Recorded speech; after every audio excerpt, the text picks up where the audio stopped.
Greetings, everyone. This is May 22nd, 2016. And before we begin, I will say, for those of you who are listening to this as a recording, there may be some mowing in the background. I'm hoping that's not going to be too loud or disturbing. Usually when I do one of these, I read a lot. I have a lot that I read, then we discuss it. I don't really have a whole bunch to read today, hardly anything. I just wanted to sort of open up and talk about, hello Shambhala, welcome, and talk about primal energy. And the reason I decided to do this today is because of my new series that I completed, The Stars of Mu.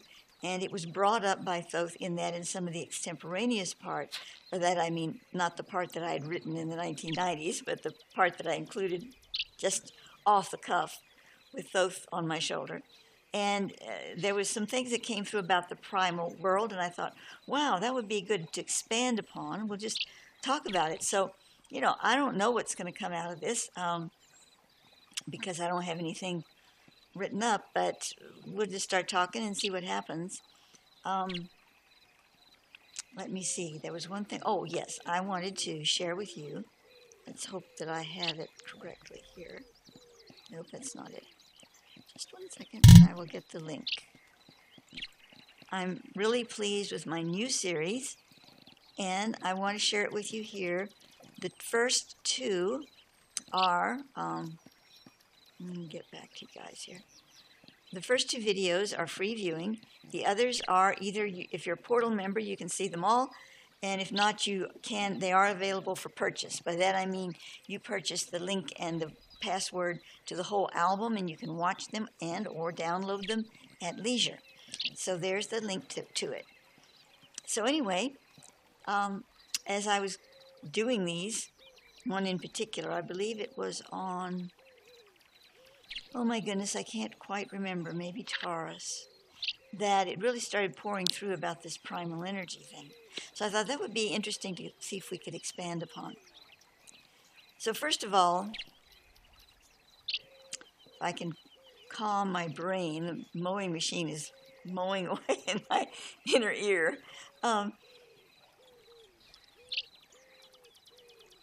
When we think of primal energy, of course, we think of, volcanoes and things of the earth, the churning and turning and swirling and weather, and it's all very primal.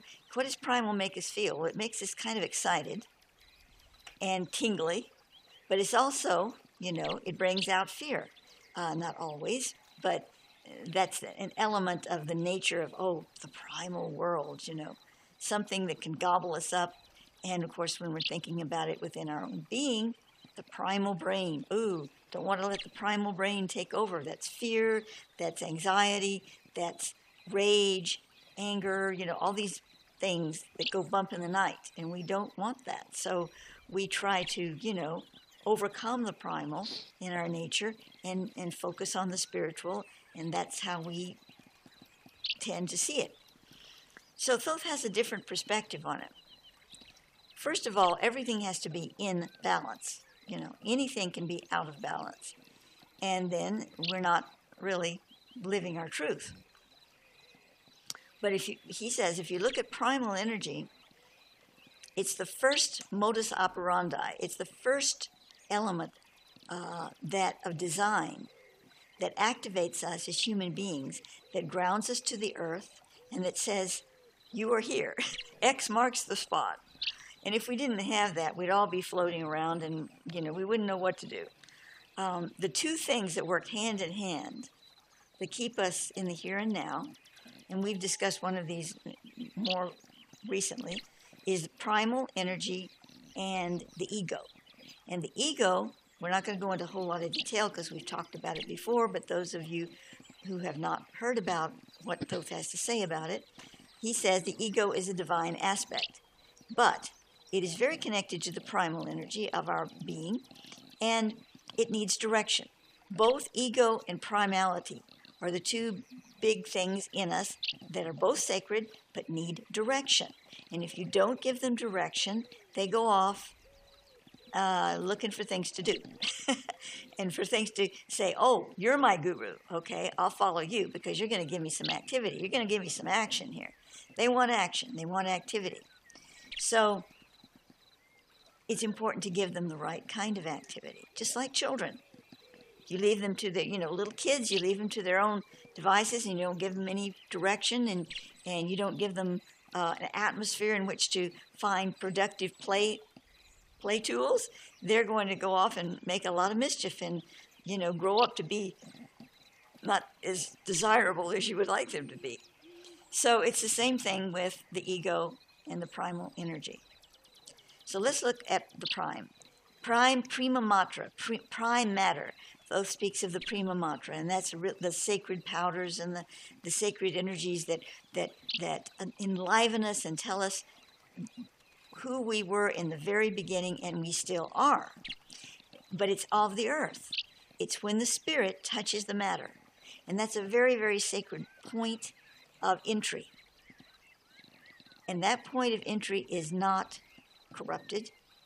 It's not out of balance. It's pure. It's prime, prima matra, prime matter. So what happens then? So we get into the state of prime matter as our souls enter the element. But then we find that we have a lot of options. Here on earth, as it is now, as we've created it, as we have consensually designed it, has a lot of options. Options aren't bad, but options require discernment. Options require one to be aware and be present in the moment. If one runs away thinking, this is great, maybe I'll do this. I could do that. And if I did that with it, then I could do this. And that is, good in its place because that's being creative and looking ahead to see what you might create with the tool you have. But, again, in balance. If you don't at first hitch your wagon to the central inner star of heart resonance, you might go off creating all kinds of things and then later go, oh my gosh, I see now that really wasn't the way I wanted to do it. And you get involved in things that, you don't know how to extricate yourself from, and yet you're not happy there. And maybe other people aren't too happy with you either. So, that's kind of veering onto another topic of creativity and whatever, but it has to do with primal energy because primal energy is the spark. It's what sets you off. It's what lights your rocket. So, that's why another, a reason we're not careful with it. I got to be careful with my primal self. But if one creates an atmosphere for the primal energy to thrive as a partner and a co-participant with the higher spiritual being, it gives great direction and purpose to the spiritual being in this world, in the physical.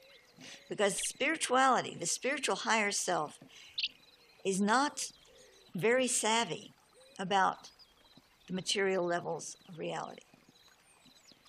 It is the princess sitting on the pea, and it's saying, ouch, this is uncomfortable. I think I'm going to get up now. And it's just one little pea.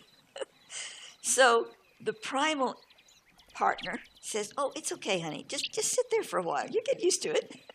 And look at all the nice things we can do here together. But you, the spiritual princess, you're the one that's going to tell me what the best things are where we can be the most productive together.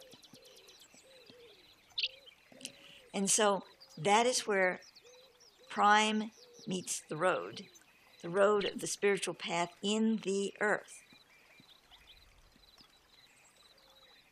Now, the primal brain is flight or fright. Fright or flight? I said it wrong. Flight or fright. What is it now? I can't say it. Flight. Okay, somebody help me out here. What is it? I'm determined to get it. Fight or flight. That's it. I wanted to say fright or flight, but that's true too. You get frightened, you want to fight, or you want to fly. So, yeah, that's a good one too, fight or fly.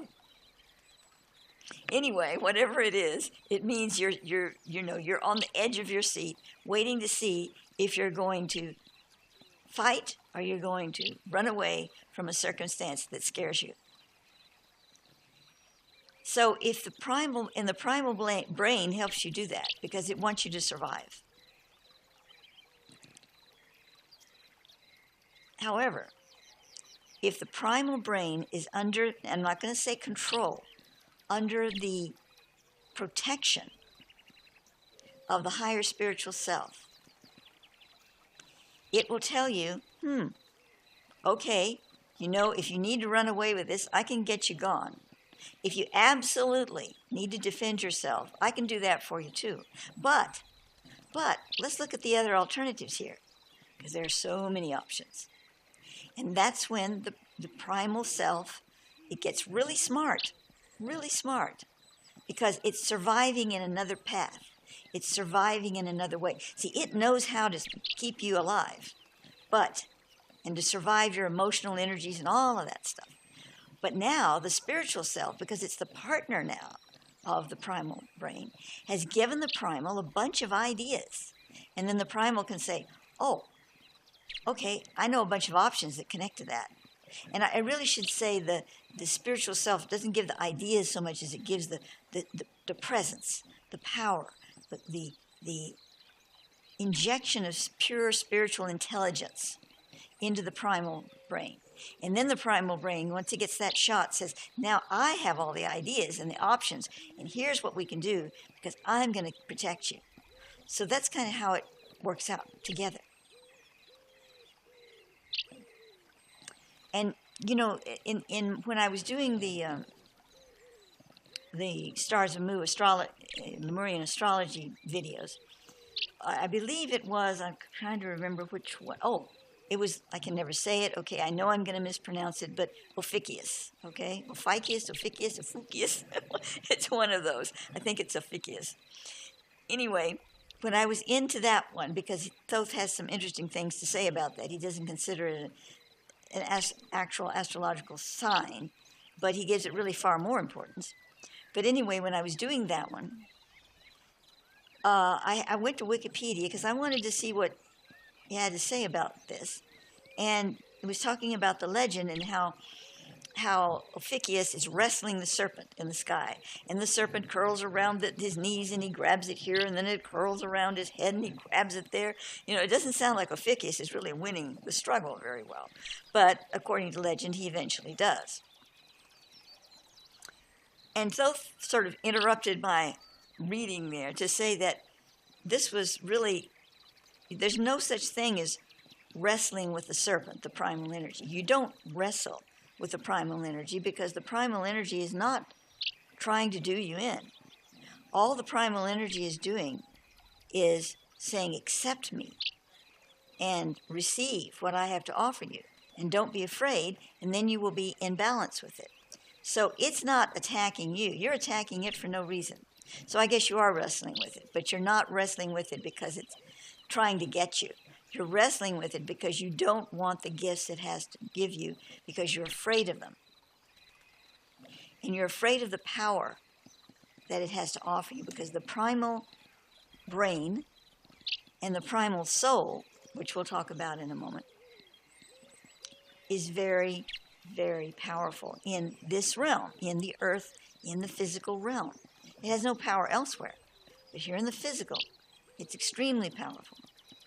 And our spiritual selves say, ooh, I don't know about that. I've already said, well, we might get in trouble with that. But as I stated, you're not going to as long as you hold the higher spiritual reference while you're participating with the primal. So when you what Ophiuchus is really doing is trying to help you bring that serpent into your being. He's not wrestling with it. You're wrestling with it. And when you accept that energy flow,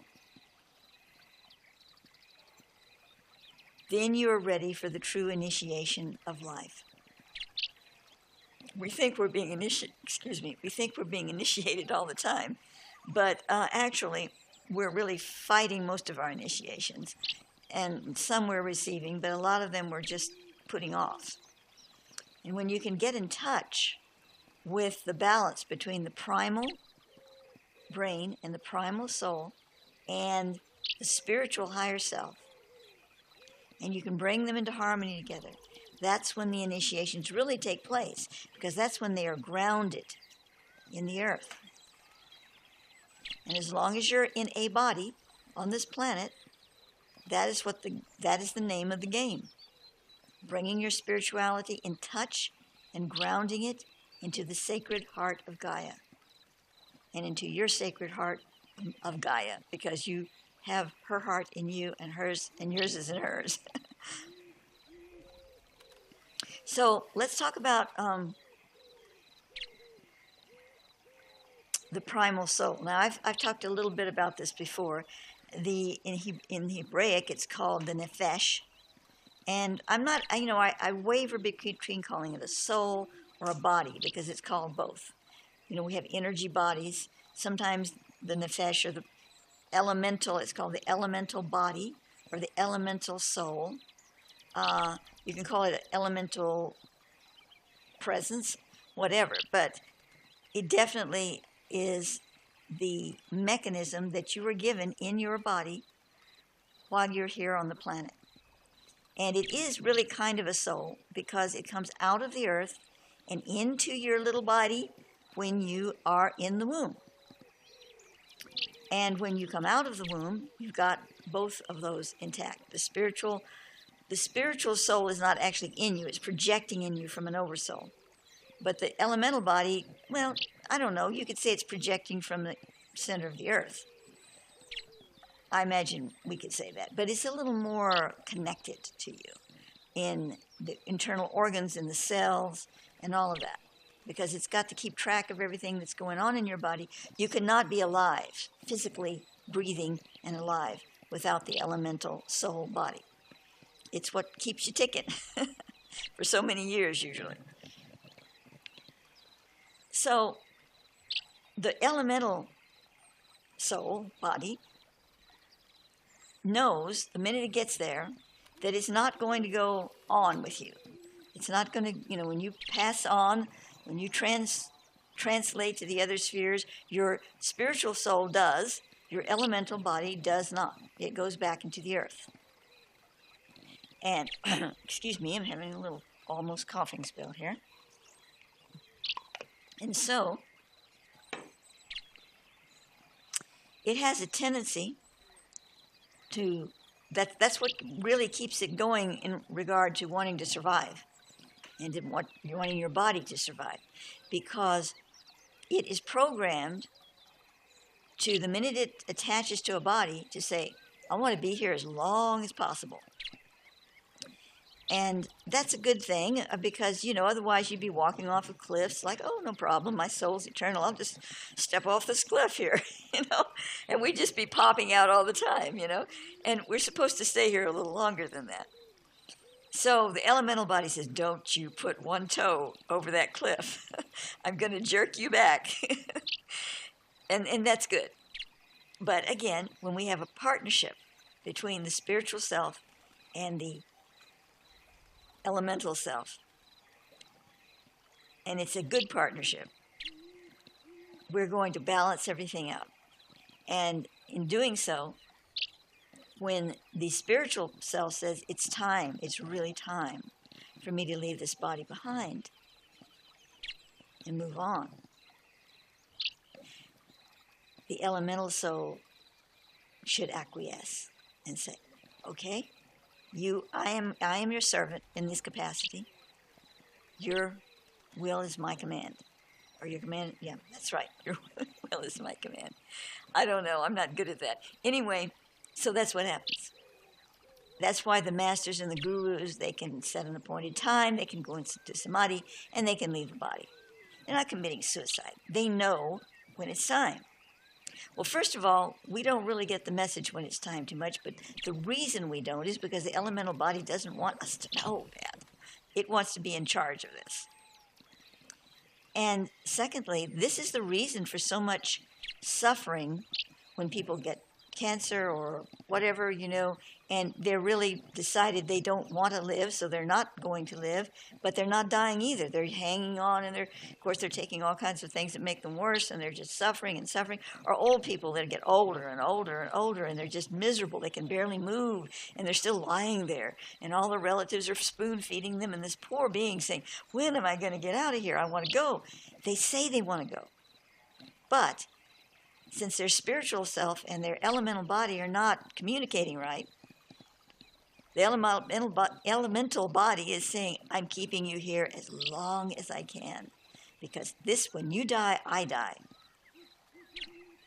And so, this is a real problem we have on this planet, because if we could get it coordinated when our higher self soul is really ready to go, we could coordinate that and very gracefully move out of the body, maybe with all our loved ones around us, and just, lie down and just go, And they do that on the planet in certain places.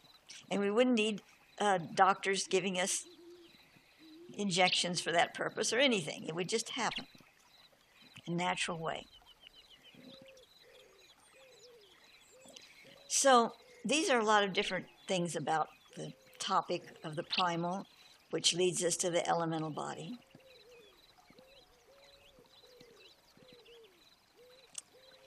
And in knowing and understanding these things, of course, I'm giving you this information entirely from the perspective of my inner, and you need to decide for yourself what feels right or doesn't to you about it all.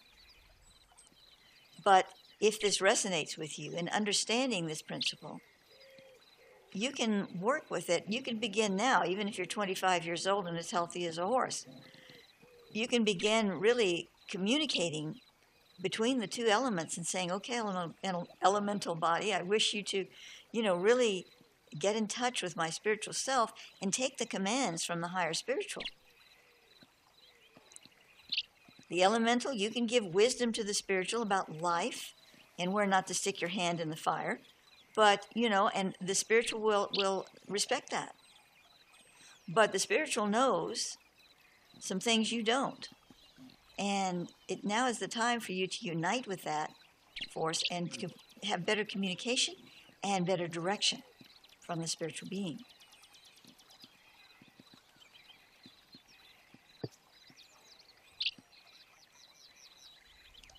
And so that's kind of what I have to say at the moment on the topic. I really would like to hear from some of you, all of you. You can text or you can type. You can text or you can talk. I'm really backwards today. I'm saying everything backwards. I do apologize. My dyslexia seems to have gotten hold of me for good. I think it's maybe my primal body is too active right now. Anyway, I would really like to hear what others have to say about this topic. And if you disagree or you have other things you'd like to add, or you have questions, anything, as long as it's on topic. Maya, I have a question, and I know you said this earlier in your talk, but could you tell me again just a little bit about the primal energy? Is that what we start out? Are you saying that's what we start out with? I know I should know this, but I just need a clarification on this. Can you just give me a little bit about it? Yes. When we're in the womb, actually, Thoth is coming in with even a little bit more now.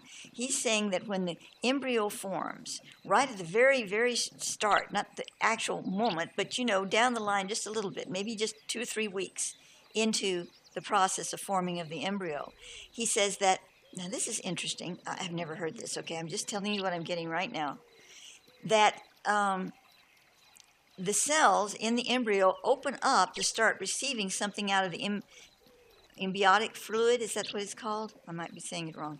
And not everything in the embiotic, but something goes directly into the forming embryo, and this allows it to amniotic fluid. Thank you, Maya. Allows it to start opening up to receive the elemental body. Now, the reason it comes out of the fluid of the mother is because the mother's elemental body is guiding in the force that forms the elemental soul in the child.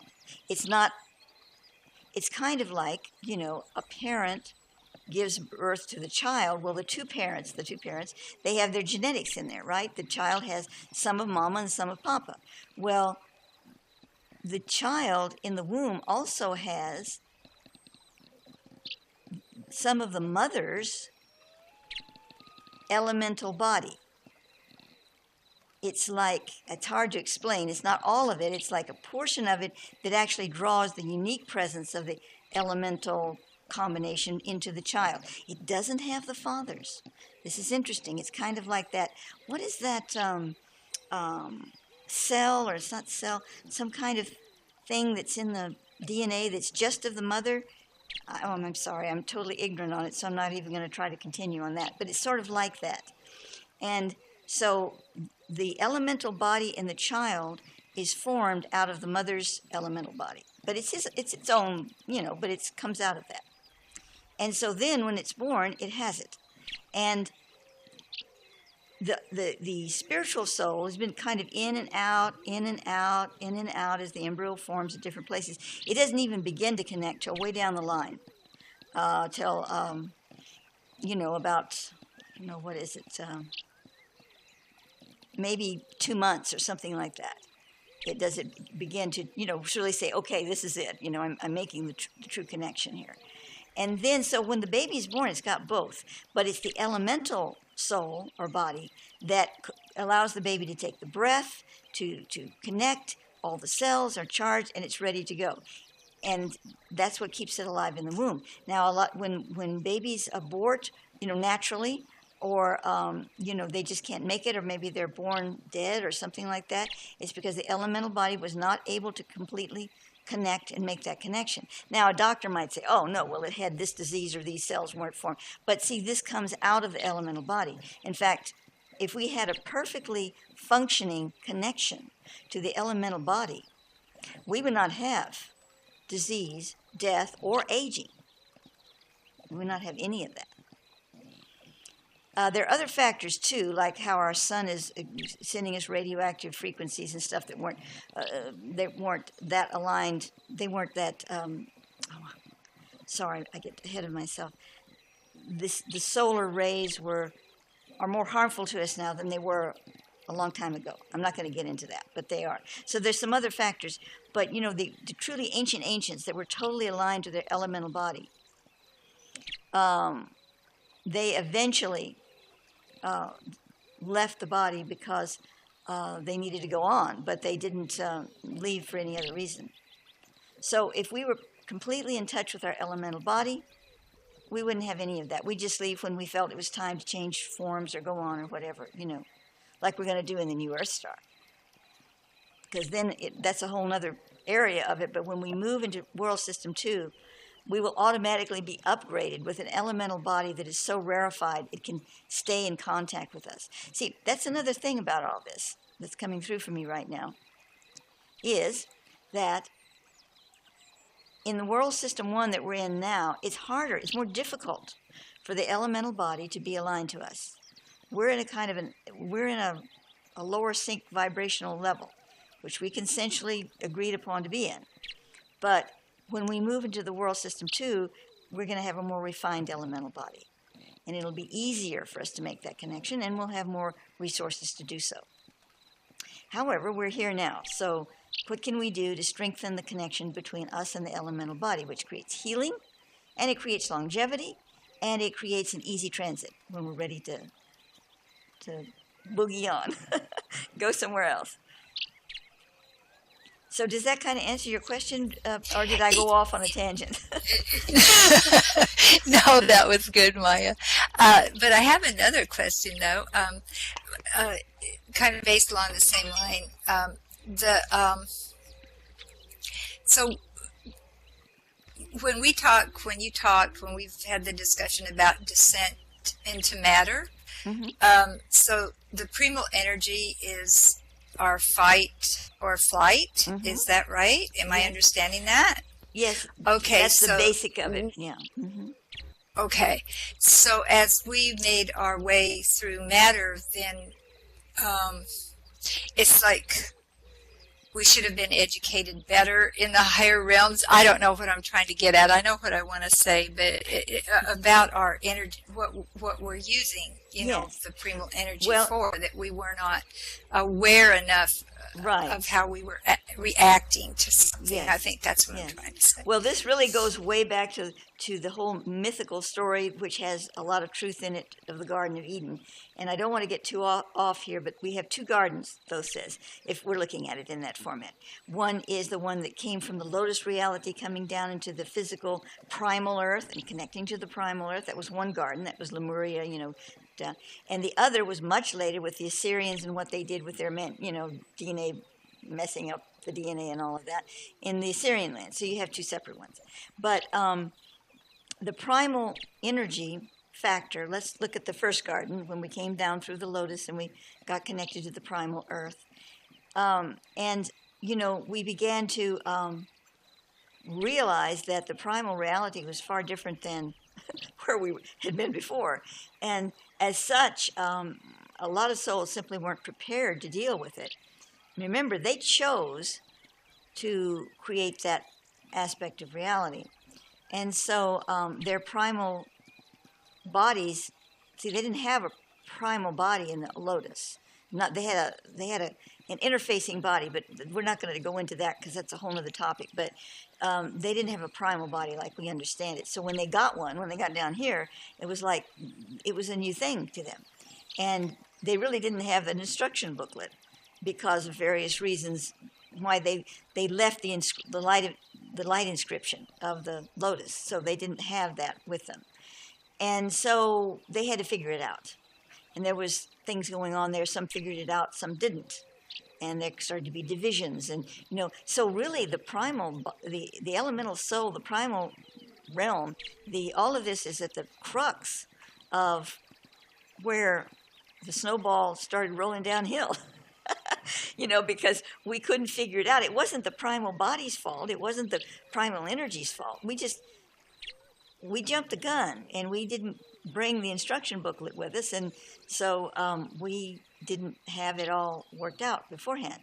And there were a lot of other factors involved too, because we chose to do something out of our creative instinct and power to come down into the primal world, let's say prematurely, and that's why things got the way they are. Now, when I'm saying this, there are other factors involved, but I just can't even begin to go into all of that right now, and I don't know all of it. So I'm sticking to this story. But essentially, Drew, when we got here, we had to figure it out, and that's why we are still trying to figure it out in a lot of ways. Okay, thank you. It kind of reminded me of teenagers. They think they know everything. Yeah. And then they go out and take off, and do all this stuff, and they don't know half of what they ought to know. Right. Okay. Exactly. Yeah. All right. Thank you. I think we're still waiting for our prom date to arrive. I know I am. All right. Are there anyone else who would like to speak? Please do, because I'm all talked out. Yes, Faye. Saying you have a question because you've not been here before, but do you what? I'm sorry, that might be a typo. I don't understand that last part of the sentence.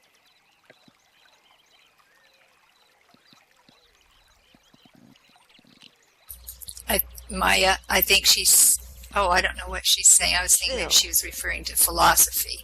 No. I don't know. You keep saying Phil. I don't know what Could anybody help me out on this? What do you think she might mean? What is this in regard to, dear? You probably misunderstood me. Oh, Thoth. Oh, right?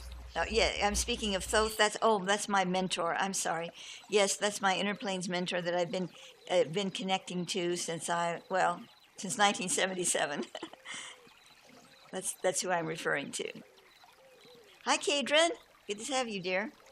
We're kind of at the finish line in a way, but we're talking about the primal energy, the primal body, and how it's really good for us and intended to be connected to our spiritual self, and we've kind of gotten it disconnected in a lot of ways. And how when the primal body and the elemental soul are really connected to our higher spiritual self, then we wouldn't have any illness and we wouldn't have any long, drawn-out deaths. We would be able to gracefully pass. Yeah, that's the good question. I have a question. Yes, okay. Paige is saying first, how do we reconnect with it? Could we get this first, dear, and then we get to you? Yeah, how do we reconnect? Well, yes, that's really the bottom line, isn't it? First of all, we need to really develop more of our heart-centeredness that I've spoken about many times, and that means staying present in the moment, really feeling and experiencing what it is to be alive in the moment. And when you do that, you call upon the elemental body. It gives you the reference.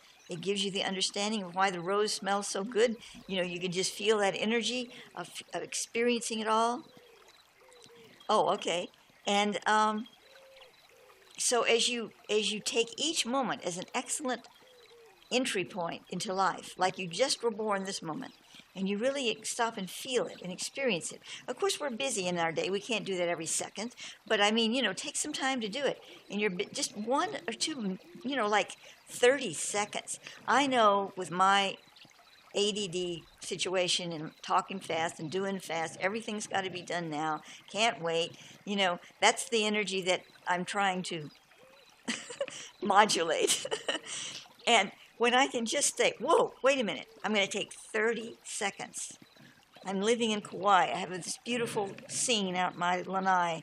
I'm going to smell the flowers. I'm going to listen to the birdies tweet when the lawnmower is mowing. And I'm just going to relax. 30 seconds. I can't tell you what that does to bring me back in touch with my elemental being. Because the elemental being is also so appreciative of life. It loves life.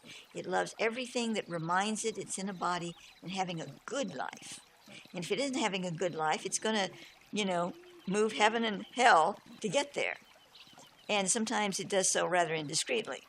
But if you give it that moment to say, this is a good life, feel it, express it, know it, then when you're hitting the rough points, the elemental body can say, oh, but I remember that moment. Okay, we'll get back to that. We'll get back to that. So that's really the bottom line of how to get your elemental body more in communication with you. But you have to do it a lot. It's not just gratuitous. Oh, I did that last week. Yeah, I'll do it next week. You have to keep doing it. Yes, meditation, I'm sure, is wonderful for that. Unfortunately, I don't meditate because I can't still my brain long enough. But yes, those who can meditate, please do. Oh, Maya, that was a wonderful talk. I really enjoyed this. I'm just wondering, what do you think about Second Life? Do you think that makes us more connected with the elemental body or less connected? That's a really good question. Well, I think it's for me, it makes me more connected because I tend to be able to feel my creative power more. And when you feel your creative power, you're getting in touch with two things, your ego and your elemental body, and both need feeding the right food. They need that good organic diet. And that's what you can give them in Second Life. But it depends upon what you do in Second Life, of course, just like what you do in the world.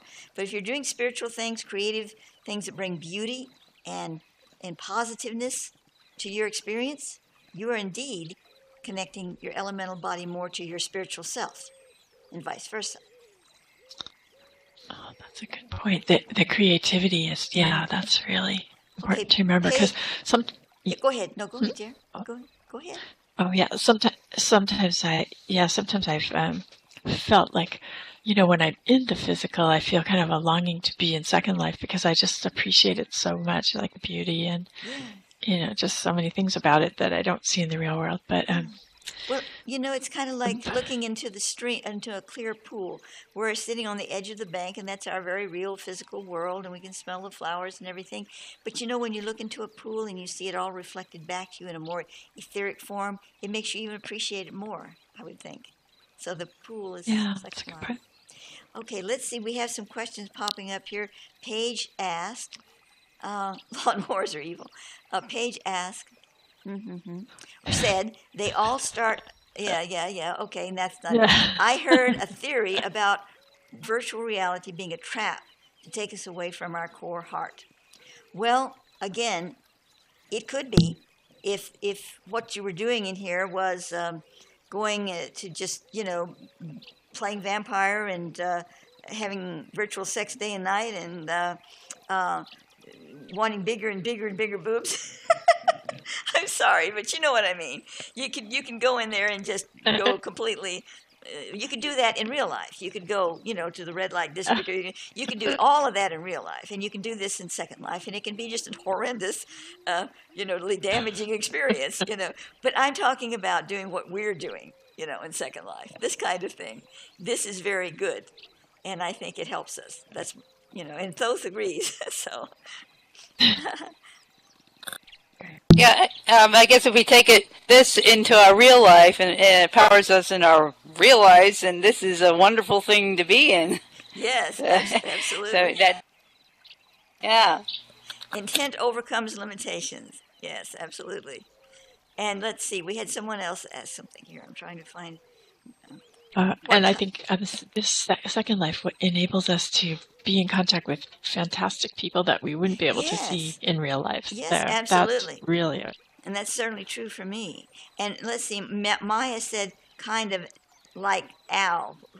Oh, the AI. AI. Yes. I don't know what that is. Artificial intelligence. Oh, okay. Yeah. Well, like I said, everything can be used, just in Second Life is just like in real life. You can use it for good or ill, and you can go one way with it or you can go another way with it. So let's choose the way we're going to go with it both here and in Second Life.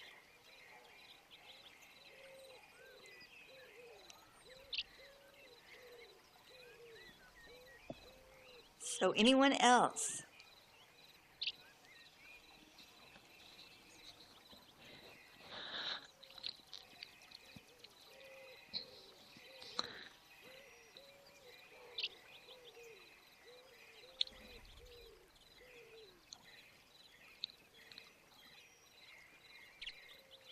Well, has anybody had any experiences where somebody's laughing. I hear somebody laughing. Yeah. My brain is thinking. Okay. Has anyone had any experiences that they know comes right out of the core of their intuitive being, where it's just like it's so real, it's so visceral that you literally taste it on your tongue, you feel it in your body. That kind of intuition.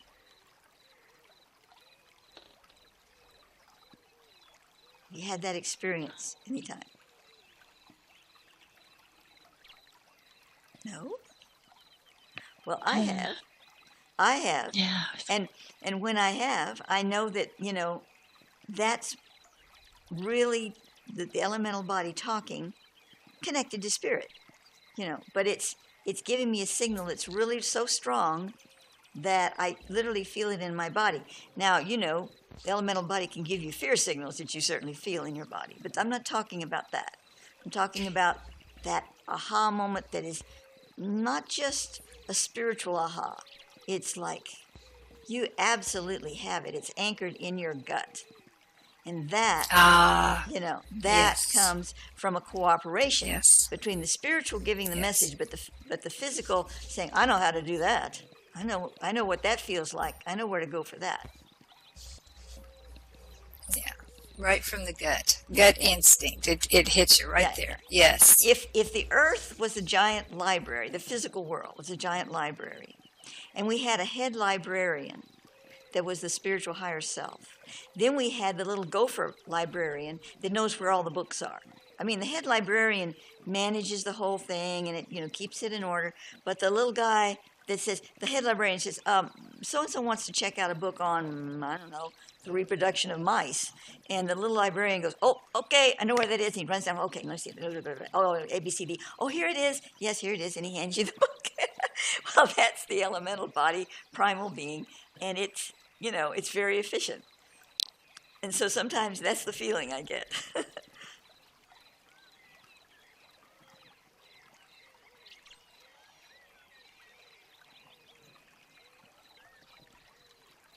And I just have to say, I do believe lawnmowers are operated by the lower primal instincts.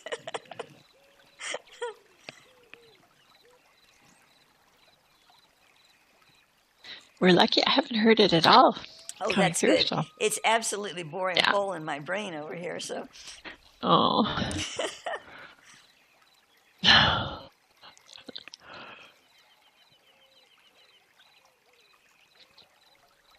Oh, I know one thing I wanted to share with you. I have it up on this page here. This is something when I was searching my sites for some stuff on primal energy, I really don't have a lot on it.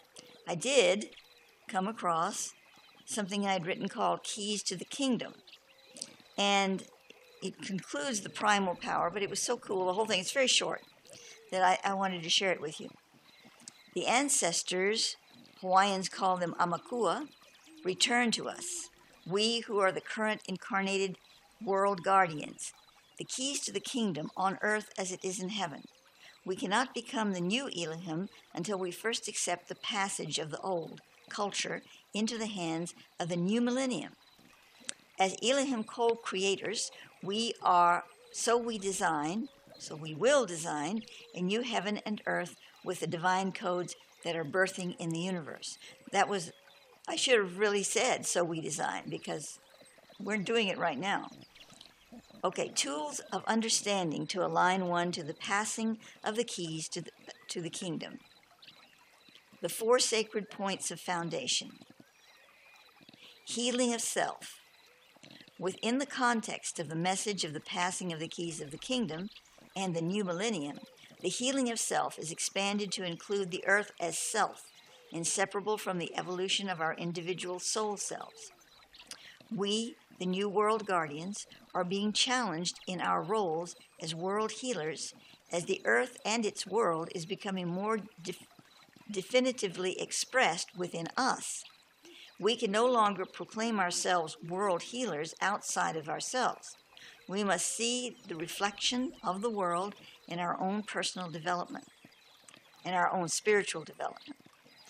In the New Age community, there is a movement to see oneself as the teacher and thereby heal the age-old separation we have created in ourselves from the divine wisdom divinity we embody. This has been appropriate in our path of return. Yet now we are being asked to wed our Sophia, divine wisdom, to her bridegroom. This bridegroom is the expansiveness evidenced in the next point of foundation. By releasing attachment to our divine wisdom, so we become it through expansion into the infinite. The next is readiness to expand. Be receptive and alert to that magical moment of expansion awaiting you, when the pattern of the all is revealed in the chaos. This will be the moment that transports you to a new octave of your spiritual understanding. So the world guardians of the new millennium are being readied for that expansive moment. Be still and listen. Be humble to the truth that all you know. All you think. I'm sorry, I'm getting off. Let me get that sentence again. Be humble to the truth that all you know, all you think you are or have become, is but a mote in the eye of a greater sight, an ever-reaching moment in the divine timepiece. Love unfolding. This is the personification of love as a joyous awakening, a new level of experience and expression of this most sacred beingness we call love. Thoth has stressed that before the earth may ascend into the new Earth star, so we as individuals must each experience our own heart ascension, our own awakening to a new universal level of love within. Right use of primal power. Here's what brought this up in my search. Right use of primal power, which is the jaguar presence. The last of the 4 points of foundation is the right use of primal power, here exemplified by the jaguar as a symbol of the creature within us that demands generative forms of power. We feed the beast, not understanding that his true role is to help us resolve our conflict between spirit and matter. The primal element of our nature is, like the symbol of the jaguar, the ultimate shapeshifter, and yet we choose to let him devour our earth rather than unchain him and give him the freedom to perform his true role. It is the role of transformation, of utilizing the primal power as a bridge into greater realms of material experience, where spirit and matter are reconciled. Thoth teaches that matter does matter. It contains spirit, and therefore it is divine. The seed of new creation, which is spirit in flight. We soar in splendor on wings of light. It is our passage to ascension, when we release all to receive all. In doing so, we reconcile our duality and harmonize these two forces, like two wings moving in unison and in true partnership, so that they may serve to transport us into our greater space within the new Earth star. And here in this context, we're speaking of the primal power being in unison, of course, with the higher self, the higher spiritual beingness.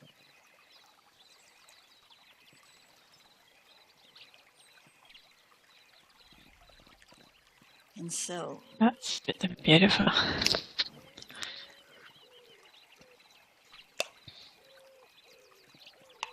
I would like to share with you, we just have a few moments left, sort of another topic here, but it's just brief. I have been invited by my dear friend Joanna,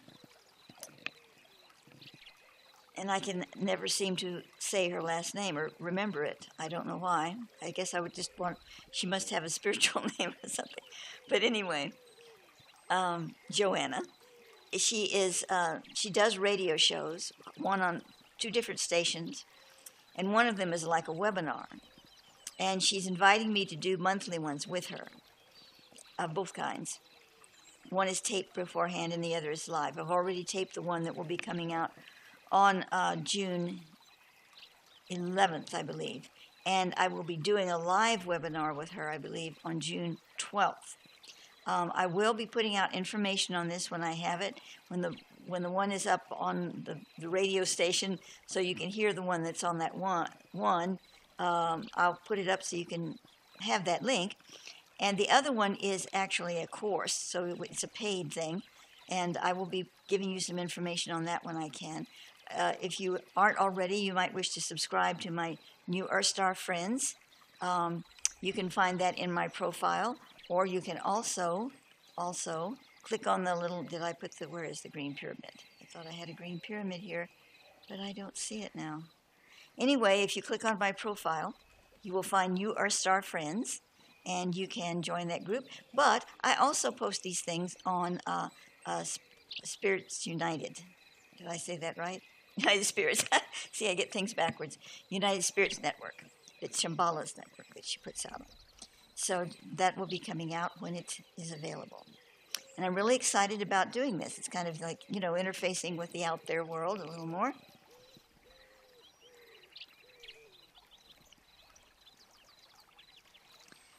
And so, my dears, I guess that is it for today, unless anyone has any last-minute thing they'd like to say, or if you're having any groups or gatherings, thank you so much for the donation, Drew. And all donations are certainly appreciated, because I have to pay some fees to keep going here. And if anybody has anything they'd like to share that's coming up for them, a gathering or discussion or group or whatever, now is the time to let us know. I'm going to conclude the tape here, though, because, let's see, here we go. Thank you, thank you.